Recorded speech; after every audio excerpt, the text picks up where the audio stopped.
Welcome back, guys.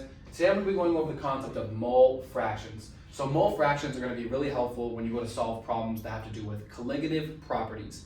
You can check out more about colligative properties on my page. For now, I'm going to be going over how you can calculate those mole fractions to help you out when solving those problems. So if we're met with the problem, calculate the mole fraction of solute in solvent if 0.15 moles of solute are dissolved into 27.77 moles of solvent. So before we begin, let's get some terminology down. We have solute and solvent. Remember, solvent is going to be the liquid in the beaker that we are going to dissolve the solute into, right? So if we take our solute, common solute is salt. So picture we have our salt as our solute, and we dissolve some of that in there. We know that we are going to have 0.15 moles of solute, right? We know that our 0.15 moles of solute are being dissolved into the beaker into 27.77 moles of our solvent. A very, very common solvent is water. So we know we have our 27.77 moles of our solvent. Now, calculating mole fractions is quite easy. All we need to know is that the word fraction is going to mean part of a whole. Now, what do I mean by that?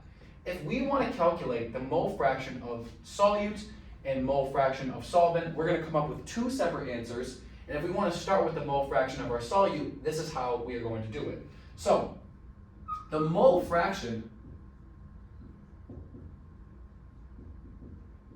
of solute is going to be the part, meaning the solute, over the whole, meaning the total amount of moles. So mole fraction of solute is going to be 0.15 moles of solute divided by the total moles. So out of the entire beaker, we have 0.15 plus 27.77 moles, right? So this is going to be the mole fraction of our solute, right? It's the part, what we're looking at, right, over the whole, meaning the total amount of moles in our beaker. So if we do this math out, we should get that this number is 0.005, right? As we can see, the total amount of moles in this beaker, we see that 0.15 moles of solute is not making up a significant portion of this entire beaker. As we can see, the mole fraction is 0.005. So the smaller your mole fraction, the smaller that part is making up of the entire whole, right? So similarly, if we want to solve for the mole fraction of solvent, we can do that over here. So mole fraction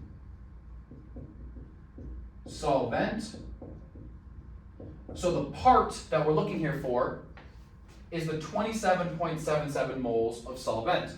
So our 27.77 moles of solvent over the total amount of moles, which is the same thing. So whether you're solving for the mole fraction of solute or solvent, the denominator is always the same. It's always the total amount of moles. The only thing that changes is the numerator, right? So here, this is going to be the same thing, 0.15 plus 27.77 moles.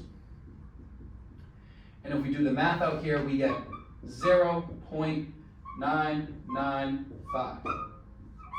So as we can see, in this entire beaker, we see that a large majority of the total moles are being made up of the 27.77 moles of solvent, right? The greater your mole fraction is, the more that part is making up of the entire whole. So one interesting thing that we can see is that this number and this number are going to add up to 1. So it's really important to remember that when you're calculating mole fractions, especially with the mole fraction of solute and solvent, if you find the mole fraction of your solute, you wouldn't even have to do this calculation if you don't want. All you have to do is do 1 minus this number, because the only two things in this beaker are going to be the solute and the solvent. So if you add up their mole fractions, which is just a part of the whole, you will get 1. So 0.005 plus 0.995 is going to equal 1. So 1 is going to be that entire whole, and the part, which is going to be the fraction of the solvent plus the fraction of the solute, will add up to 1. So these are mole fractions. You could use these when solving colligative property problems, which you can check out on my page. If you like this video, make sure to give it a thumbs up and subscribe to my channel for more videos.